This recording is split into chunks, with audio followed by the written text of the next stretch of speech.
জানি না কোন অঞ্চলের মানুষজন এই পিঠেটা খেয়ে থাকে, কিন্তু আমরা বরিশালের মানুষের কাছে আমাদের বরিশালের মানুষের কাছে এই পিঠেটা খুবই মজাদার একটি পিঠা। তো আসসালামু আলাইকুম, যে কে কোথা থেকে আমার ভিডিওটি দেখছেন অবশ্যই কমেন্ট করে জানাবেন। আমি আশা রাখছি আপনারা সবাই ভালো আছেন, আল্লাহর রহমতে আমরাও খুব ভালো আছি। এই পিঠাটা বরিশালের খুবই বিখ্যাত পিঠা, এবং এই পিঠার সবথেকে বড় বিশেষত্ব হচ্ছে কোনো রকমের তেল ছাড়া বানানো যায়, খুবই আসলে বলা যায় এদিক থেকে স্বাস্থ্যসম্মত। তো যাই হোক, এই পিঠার জন্য মানে বরিশালে আমরা বরক বলে থাকি, বাট শুদ্ধ ভাষায় এটাকে কলা পাতা বলা হয়ে থাকে। তো যাই হোক, আমার মা বানিয়েছে, আমি আসলে এগুলো বানাতে পারি না, আর মা ছাড়া এইসব পিঠা খাওয়া খুবই অসম্ভব ব্যাপার, তা আবার পাটায় বেটে।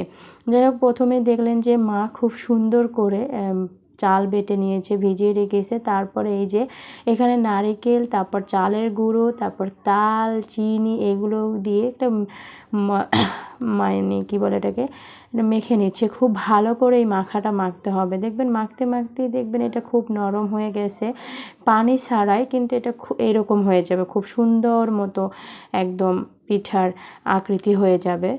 দেখতেই পাচ্ছেন মা কিভাবে করছে, আমি আসলে পারি না, আর এই মা ছাড়া এগুলো খাওয়া খুবই অসম্ভব ব্যাপার।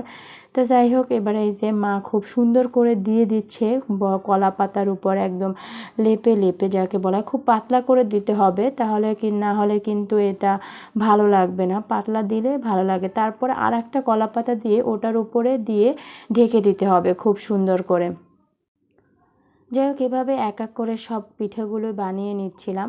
তো আমি একটু চেষ্টা করছিলাম, জীবনের প্রথমবার আমি আসলে এই পিঠাটা বানিয়েছি। আমি এর আগেও আমি খেয়েছি বা করেছি, কিন্তু আমি কখনো ট্রাই করিনি। এই প্রথমবারে আমি বানানোর চেষ্টা করলাম, মা দেখিয়ে দিচ্ছিল আর বলতেছিল। তারপর আমি এখানে ভেজে নিচ্ছিলাম, কিন্তু আমার এত পরিমাণ অলসতা লাগতেছিল যে আমি একসাথে দুইটা পিঠে দিয়েই ভাজতে নিয়েছিলাম। কিন্তু আপনারা একটা একটা করে ভাজবেন, এবং ভাজাটা খুব আস্তে আস্তে ভাজতে হয়, নাহলে ভিতরটা কাঁচা থেকে যায়।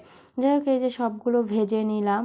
পিঠেটা খেতে খুবই মজা লাগে, একটু ঠান্ডা ঠান্ডা হলে বা ফ্রিজে থাকলে আরও খেতে খুব ভালো লাগে। কে কে পছন্দ